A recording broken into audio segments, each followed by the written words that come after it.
Hey everybody, welcome back to another episode of Ask Ed at Barry T's Garage. I'm Barry T, and I've got Ed Smith, the famous racer, engine builder, crazy good man. How you doing, Ed? Fine, just fine. Good to see Better, you. I've been ill a little bit, but I'm feeling better now right now. Yeah, that's great. That is great. Well, as usual, you all have been making comments, asking questions for Ed, and we love asking Ed what he thinks or what he knows or his opinion on things. And we've got another set of good questions here for you, Ed. Okay, good. Okay. All right. We're going to get straight to it here. This is a little bit odd, but not everybody knows what this is, but I know you will. Lester asks, what can you do with a Chevy 366 tall deck? Isn't that a truck? That's a truck for, and actually some of those had 2-barrel carburetors on them, some of them had 4 barrels. A lot of U-Haul trucks and furniture moving trucks like that. A 366, they could have been earlier in the dump truck, Okay. a small dump truck. Uh-huh. Which they had that big, huge motor in a big dump truck. Right. It's still a gas motor. Okay. I think U-Haul liked them for gas motors. Yeah. They were in the diesel trucks and U-Haul and furniture moving where they rent trucks out. Right. It was a good rental truck. And I think it didn't do anything. It was a high block. The heads were stronger. And I think you could run it wide open all day long at how fast it went. Probably top speed was 70 miles an hour. Yeah. Wide open all day long and not hurt it. Right. Was it about a 5,000 RPM, Yeah. you think? And I know, not that that's but only got no gas mileage at all. But they could care less. Right. The customer's paying for the The gas. customer pay the gas. Yeah. And sometimes you complained a lot that we used a lot of gas, U-Haul would reimburse you a couple bucks. Okay. I've heard that happen. You've heard that before. Yeah. Just like, not to get off the subject, but U-Haul that I knew made a 318 Dodge motor for some of their trucks. Okay. It had like 7-to-1 compression. Okay. Good thing it was a 4-speed or 5-speed truck, or it would never go up the hill. Yeah. You see them go up the hill about 8 miles an hour, and it got about 3 miles to gallon. But you couldn't hurt the truck. Okay. You couldn't run the motor and rev it up. Right. All day long. It wouldn't go nowhere. Right. I think that's why the 366 was, but I never heard about doing anything as far as high performance or. Right. It's only 366 cubic inches. So it's just one of those engines It's just one of those made to go forever. fake horsepower engine. Uh-huh. They could run forever and not hurt it. Okay. So Some engines, just by design, they're made more it was for that. made for that reason. Yeah. Okay. Why fight it to try to get Wi-Fi, money? a little small bore and Yeah. long stroke. Yeah. Okay. Yeah, that's what. Yeah. Okay. Well, thanks, Lester. Yeah. That's good. Paul asks, or he says, he believes, I want to know what you think, what you know. You're going to know the answer.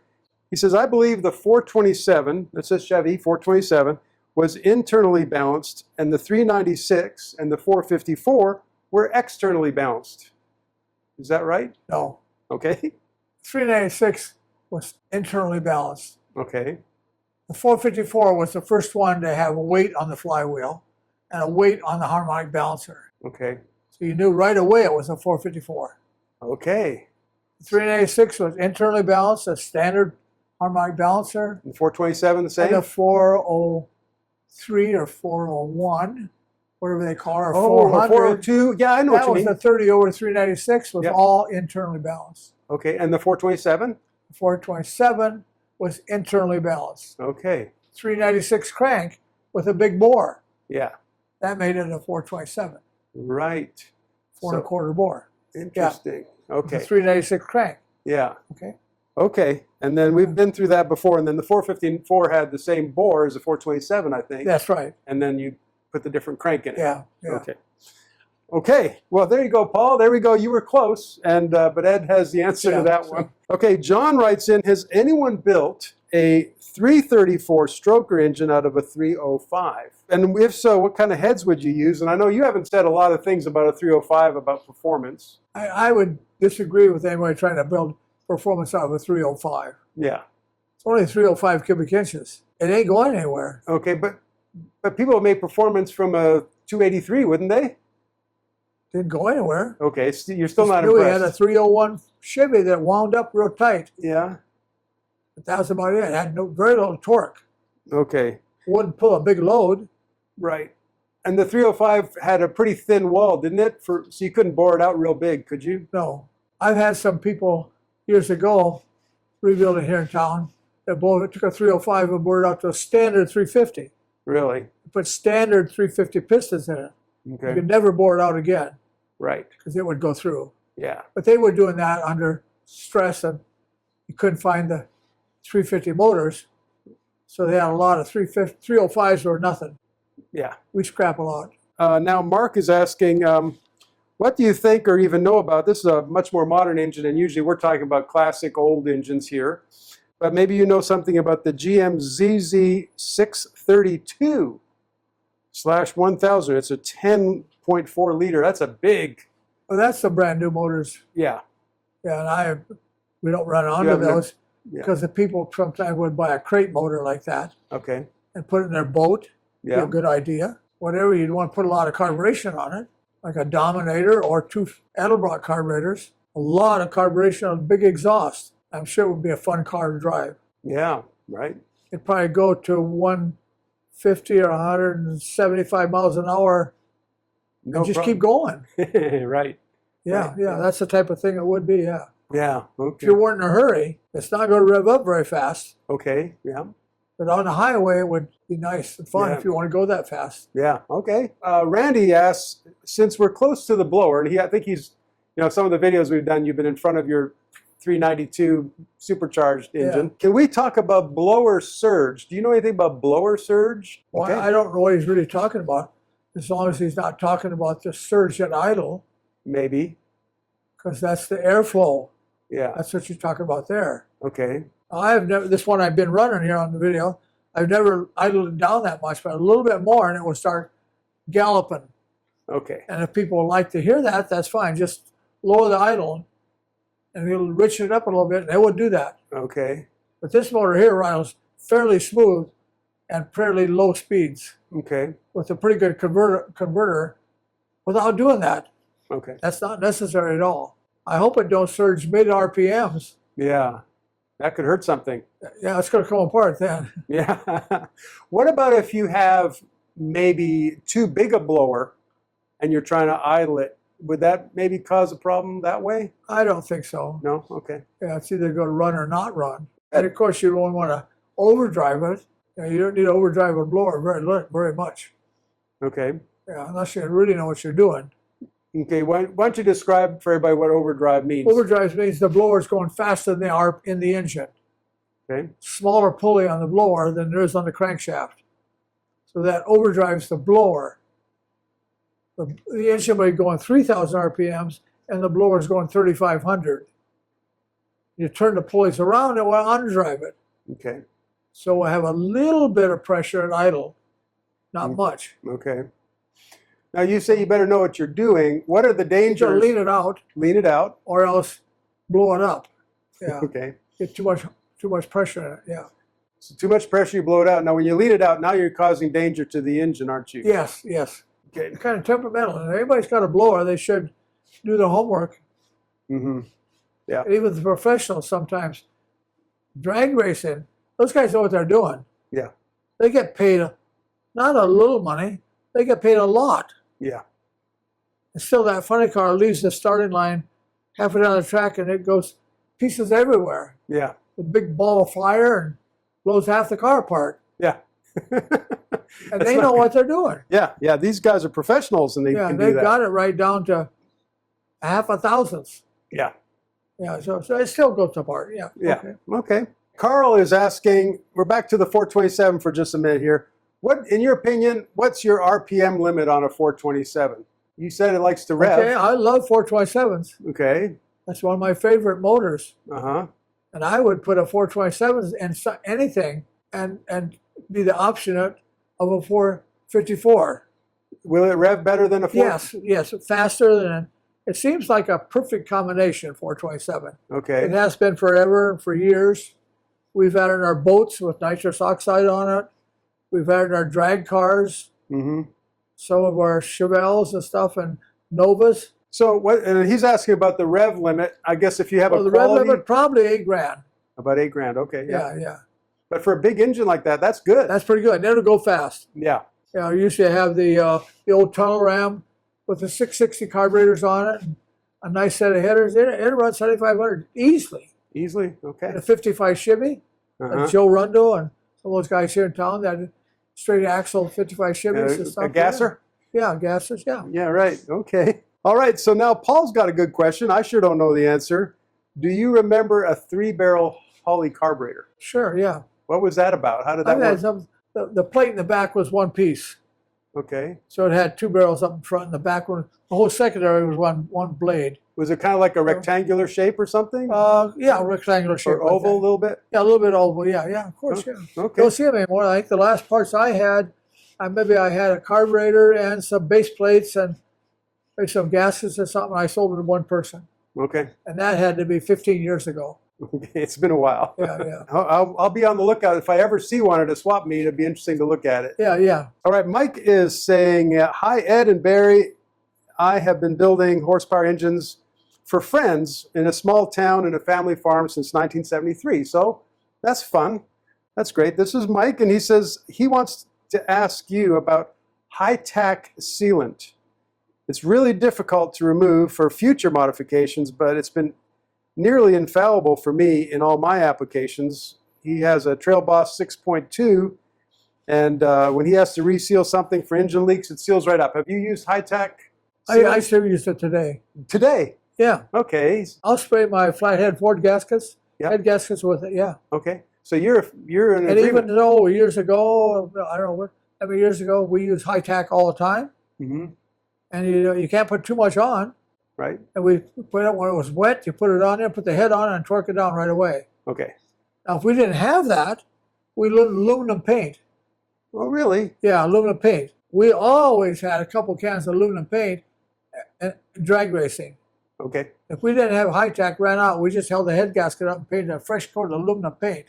When it's still wet, put it right on there and seal it up. So Okay. the second choice would be aluminum paint. Okay, good. Yes.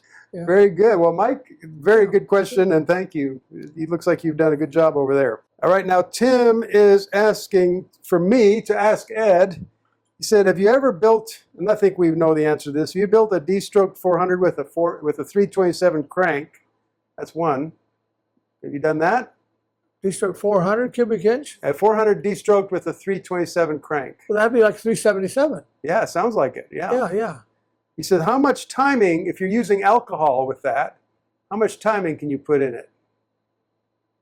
Oh, he's building a motor. Yeah, I think so. Of course, he's got out the jets Yeah, into the 120 range, okay.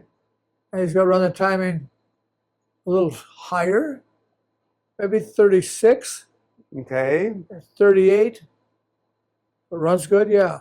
Not much more, okay. because alcohol burns slow. Right. You So you can gotta put it give on it your time. hand or put it in your birthday cake and it just burns. You don't put gasoline on a birthday cake and set it afire, because this goes It's woof. gone. Yeah, And you don't put it in your hand either. You know. That's how slow it burns. So right. you have to move that spark up some to burn that alcohol. You're going to have a lot more alcohol too. Okay. Usually from a 80 jet or 85 to a 110, 115, or 120 jet on the same engine. Okay. Yeah, so it's going to use a lot more alcohol and a Yeah. lot more spark. Okay. Yeah, and So- it runs colder. Right. The alcohol is cold. Yes, I remember you mentioning on your circle track cars you really loved always just alcohol was your favorite. Yeah, my favorite. Yeah.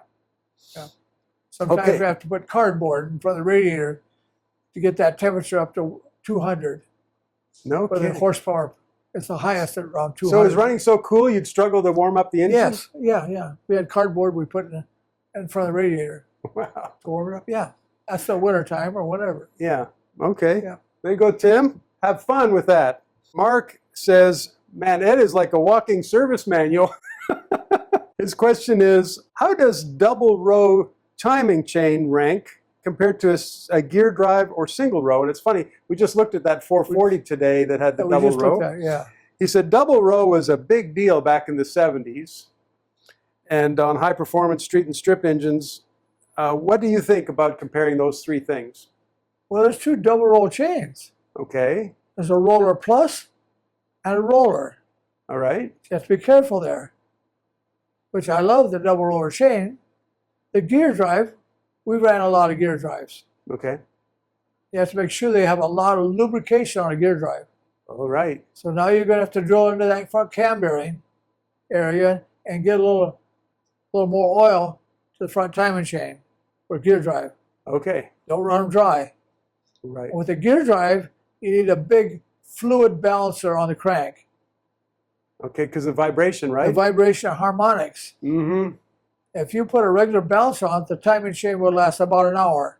Yeah. The gear drive. Gears, yeah. Because it will shake up and down and break that gear drive in a minute. Wow. Yeah. So let's go back to the double roller. Yeah. There's a double roller plus almost that chain and gear costs almost twice as much as a normal cheap double roller chain. Really? Okay. And the tooth count's different. Okay, really? Okay. So you can't take one off and put the other one on. And the difference on the chain is the little pipe in between each chain link. The little pipe, like a bicycle chain we'll talk about, but we're talking about gearing. Yeah, or the It barrel has of it, two of maybe? those little pipes in there, even each teeth as it goes around. The pipe itself is a solid pipe on one. If you look at the chain real careful and roll it, you won't see any cracks in it. And the other one, you pick it up, it's a tube with a slot. Okay. It's a one-piece rolled, not a full pipe. Okay. So that flexes in and out because it's cheap. It looks okay. Okay. You're not buying what you think you are. I see. But anyways, that one that's flexible, it will stretch. Right. Yeah. And the good one is just pay attention on when you put it on to make sure the tension's right, because it won't stretch, it will break. And you can't have it too loose, you can't have it too tight. Right. Okay. Depends on, and I think you can buy, nowadays I think you can buy one, a plus something, maybe one plus longer chain. Okay. I think that's available. What caused that difference was when you line bored the motor, where you took all the material out of the block, which would move the crankshaft closer to the cam. Right. It's a different measurement then. Yes. And if you turn around and took all the material out of the main bearing, it's going to move the crank down and tighten the chain. So be careful what you're doing and buy good products. And again, be careful what you're doing. Yeah. Okay. Yeah, you just can't throw it together. That It's is all good products. I like it. Yeah, that is really great information. Mark, thank you for that question. Good, That thanks. is Good really question. good. Trace is asking, compare the pros and cons of the Buick 455 to the Chevy 454. What are the pros and cons of the two compared to each other? Revving, horsepower, You torque. don't see much with the Buick. Okay. Not much speed equipment's available. Yeah. Never was. Mm-hmm. It really wasn't a favorite of somebody doing high performance or making it into an exotic motor to race. Yeah. It just, nobody ever did that. Spent the money. Right. You hear more about Pontiacs and Oldsmobiles. Yeah, don't it's a you? lot more than Pontiac. Pontiac's made some good stuff. They spent some money Mm-hmm. in their performance muscle category. Yeah. And Buick never did. They did have some good Buicks in it for a little while. Stage 1, Stage 2. Yep. With the big air cleaner and the dual snouts and the dual air cleaner, hood scoops and stuff like that. Yeah. They did play with that a little bit, but not very as much as anybody else did. Yeah. We still know that the Buick nailhead Yep. goes back a long time ago. Yep. Those heads flowed more than anybody else. Yeah. So That's why the LS copied that head, right. the Right. long terminal heads. The Yeah, cathedral style. cathedral style. Yeah, Yeah. Yeah. they copied that off because that flowed more than any other head Chevrolet ever made. Yeah. Until they copied them. Yeah, so yeah, LS copy. Yeah. So that's a good question. Yeah, it is. It is good. Okay. Buick did make some. I think you could buy some 2.4 barrels for them. JC is asking, how would you compare the 350 Chevy to the 351 Windsor? Because they're right beside each other in size. They're the same. Okay. If you're a Ford lover, I love the 351 Windsor. Okay. Bigger bearings, bigger main bearings, everything's bigger like it's supposed to be. Okay. So, If you're a Chevy, of course, everybody likes Chevrolet. Chevrolet's cheaper. okay. A lot more stuff available for a cheaper price because they made a lot of it. Okay. So if you've got deep pockets, you might want to go with the 351 Windsor.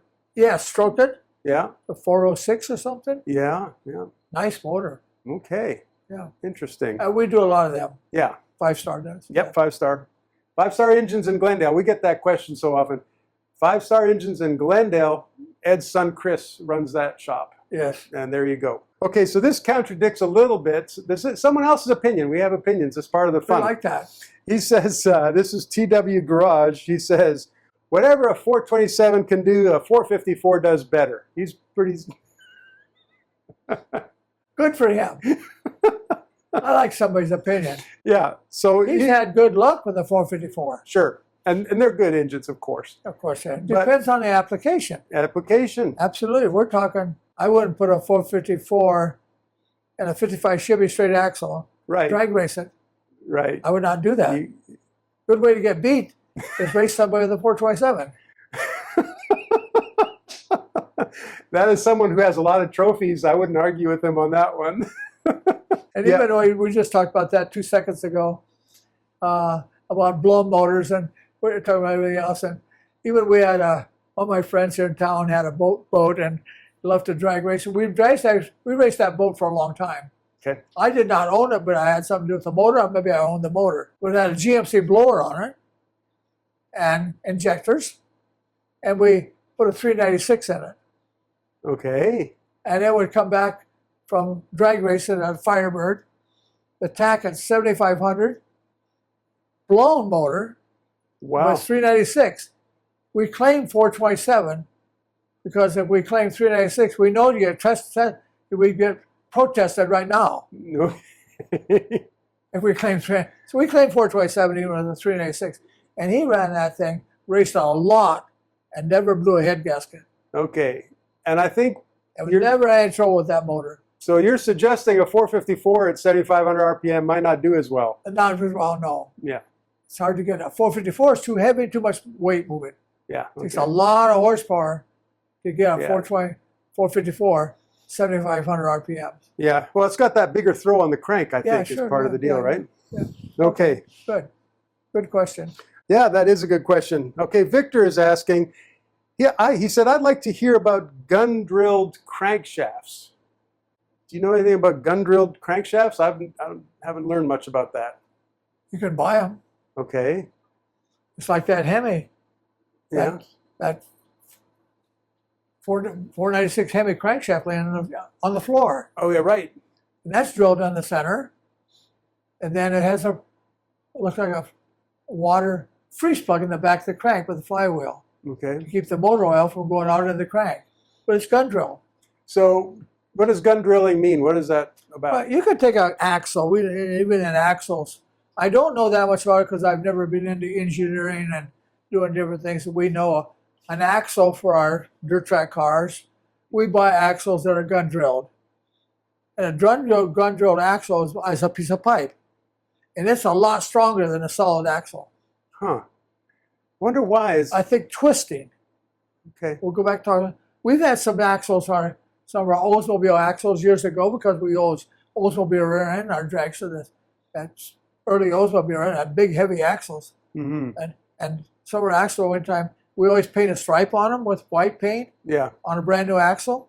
And you take it out after 6 months and the stripe goes around the axle. It's moved around, huh? Yeah. It's twisted That's up. how much it's twisted and didn't break. Hmm. So I think if there was been a pipe axle, it wouldn't have twisted. Yeah. Yeah. If it was a gun drilled. Right. And I think you get more flexing. Common Yeah, sense tells you to get some interesting. flex because it's hollow Yeah. instead of a little flex and break. Yeah, it would tolerate some flexing, I guess. Yes. Yeah. But I'm not a metal guy. Yeah, we I'm might not need an to learn engineer. more. Yeah. I didn't spend 20 years at ASU studying metal, but common sense in there. Yeah.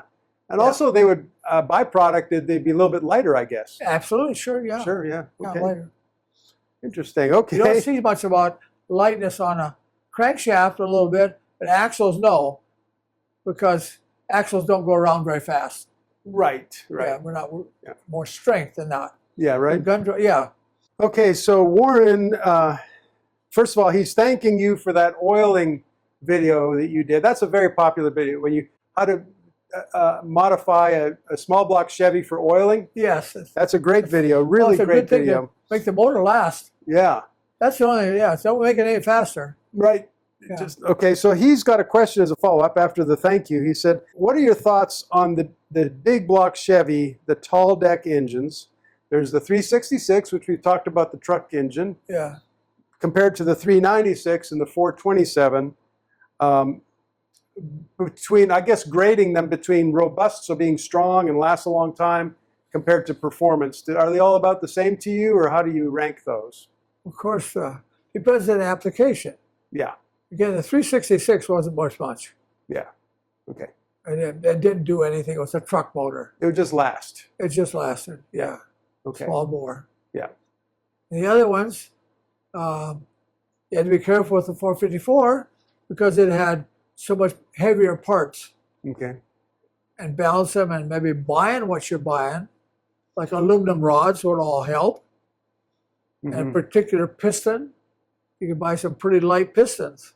You're right. For Okay. the 454. So And some of the engines that we went, he didn't skip over the 502. right. We don't hear that. I had a 502 in a boat for a while. I don't know if I liked it or not. Okay. I don't think I did. Okay. And I don't think I ever remember building a 502 for a race application. Huh. I see that once in a while. It seemed like a 502 was a much bigger, heavier motor and had a lot more problems. Really? Okay. Huh. Yeah, scuffing the pistons, messing with rod bearings and main bearings. Hmm. And we always thought they were plenty good enough. Yeah. Huh. But there was a thing with 502s. I think 502s are pretty well gone completely now. You don't we see don't them hear there? that. Okay. We just never see them in the last 10 years. Huh. Okay. Yeah. And meanwhile, the 396s, 427s, they keep running through. coming through, yeah. Yeah. Interesting. Yeah. Okay. But 5-star motors, we ship out 60 motors a month Yeah. in wooden crates, Yeah. plus the ones we do here in town. Right. We have about 17 guys working for us. Yeah. We turn our own crankshafts and we do everything. So we run through a lot of motors every day. Yes, you do. Yeah. Some days we ship out 6 motors in one day. Yeah. Yeah. So every Friday we like to clean up the whole shop. If anything's near being done and ready to ship, Trying to get it out the we'll door. stop everybody and fix those motors to ship Friday night. Yeah. That's good. Yeah, just to move things along as fast as we can. Yeah. So that's who we are, Mm-hmm. and we go through a lot of motors. Okay, so Frank asked me, did you ever get a chance to ask Ed about the small block Chevy cut in half? He said, I believe they called it a SESCO. You heard anything about They that? were in Midgets. Hmm. A Midget dirt track car. A midget car. Yeah, And they would cut the block in half. Okay. that was that Wesco thing, I think. And so one of the guys here in town was, I think it was, whatever the name is, they were the first ones that I know. They cut the motor in half and did that. Huh. And the car was really fast because other than that, I think in that trend somewhere, in that thing where nobody could afford an offie motor for our midgets here in town. And for a while, there was a whole thing with Volkswagen motors. And the Okay. Volkswagen motor was a flat 4, we knew that. Yeah. And they buried it in the bottom of the midget car. So all the weight was below the center of gravity. Right. And they had some really good Volkswagen motors. And they won all the races for several years. Yeah. But earlier than that was the guy here in town. They had a little Chevy 2 motor, a 4-cylinder, straight 4. Okay. Came out of the Novas, 62.3 Novas. Yeah. And then we see them in like in a Jeep. No, not a Jeep, a mail carrier. And Okay. some Jeeps had 4-cylinder Chevy motors in them. Yeah. But cutting in half a V8 is just one thing. Yeah, that made a V4. Yeah, A right. V4. Yeah. Not a flat or straight 4. And they did that. Huh. A couple other people had them here in town. They end up with expensive doing that. Took a long time. A lot of machine work. They have a special crankshaft to They change. just probably cut the nose off somewhere. Yeah. I don't remember. I've never seen Yeah. one. Frank, thank you for that question. All right, so here's the last question, but I think it's a good one. Fester is saying, I believe Smokey Yunick, it's always fun when we talk about Smokey. Yeah, yeah. He said, cheat 10 ways. If they catch 5, you're still way ahead. Good. So the question is really, What are your thoughts? Because there's some people call it, it's not cheating if you're just interpreting the rules a certain way. That's just being smart. But how you're reading the rule book. Yeah. Where did you land on that in all your racing days? What did you think of that? I never cheated. Okay, good. We won a lot of races. There's always a way. Okay. And I feel sorry for some people. Maybe I didn't feel sorry. I do now, maybe. In the last few of my years, drag racing was always a starter point. I think anybody, young kid, can take his dad's car out and do some drag racing. Sure. That's all fine. And have a lot of fun with it. Yeah. Just don't tell his mom. Right? So is that okay? Sure. Or is that cheating? If you don't tell your mom. Oh, if you don't tell mom. Don't tell mom. Well, yeah, I don't know. It's Same thing. So anyways, goes on and on and on and on. Then, when the last few years when I had the dirt track car, we won almost everything available. If there was a race someplace we won, even we won Boone that time, led all those wraps and led a race. that's right. I kept the car on my hoist, my personal hoist over here, all week long. I worked out all day, just messing with it, trying to change something, change leverage, change different angles, adding weight to it, taking weight off, not necessarily doing anything with the motor and transmission. Okay. But sometimes with the rear end, we did different things. Yeah. But we changed the car all the time. And every time we changed it and found something better, we left it alone and looked for more things. That was a full-time job, Wow. just playing with that car. You didn't fix it Saturday afternoon and race it Saturday night. Right. You started Monday morning. Yeah, we started next Monday morning. Yeah. Huh. And we had enough sponsors because we won a lot of races, and nobody wants to sponsor a second-place car. Right. So when you're winning, you get more money from sponsors? More money. Yeah, yeah. Okay. Yeah. And even, I don't mind saying, it's been years ago, our friend said, we had a special bank account for that motor, for that car. Yeah. I think that might have been I think it was the 09 car. We had Yeah. several 09 cars because every year we bought 2 new chassis Yeah. and sold the old one and sold 1 new one and kept one of our own. So we had a new car every year, Uh-huh. even though we did a lot of work on it. Yeah. But that year before, one of the years before the race season started, we had 20,000 in that account Wow. to buy tires, wheels, shocks, Whatever you need, huh? whatever we wanted. Yeah. That's really good. And the poor guy that had one in his backyard that tried to race against us had no chance to win it. Yeah. Yeah, they just, It's like the impossible. guys in town for a year, they had a sprint cars, the Allied Concrete. Yeah. Nobody could beat him. Of Yeah. course, he got the best driver in town, Right. you know, Leland McSpadden or Schumann, Mm-hmm. and you'd be lucky to come in 5th or 6th Yeah. with that kind of money. Right. Right. Yeah. So that's the same way with Smokey. I think he had a lot of money. Yeah. Yeah. He did a lot of things too. And he did a lot of things himself Yeah. and didn't tell nobody. Yeah. We've heard a lot about it, but we probably Yeah. still don't know half of We it. don't know half. Nobody knows. Yeah. Right. Nobody knows what things are. Right. That's good. But what a guy. Yeah. And that was part of the racing world. Yeah. He's a It legend. is today. Yeah. Yeah. That's right. But now in racing, whatever class you want to, and now I see, I'm really disappointed with that. NASCAR's arguing. It's time to slow the cars down Uh-huh. and giving the drivers penalties and all kinds of things and trying to control the speed and safety. Yeah. It's hard for them guys to race and be competitive. Yeah. It's very restrictive after a while. Isn't Yeah, really. it? Yeah.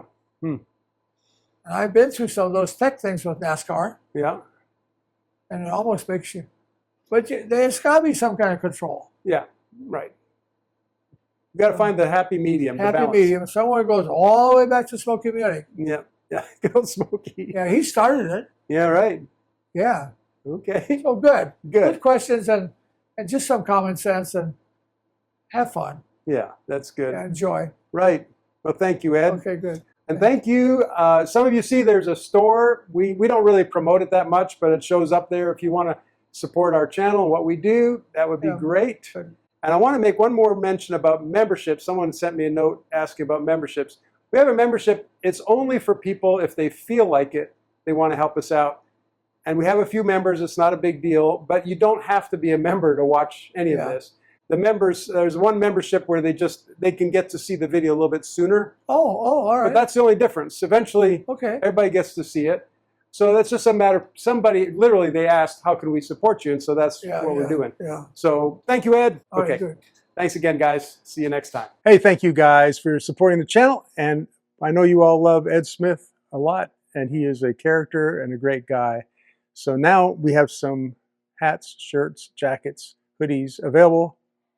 EdSmithSpeed.shop.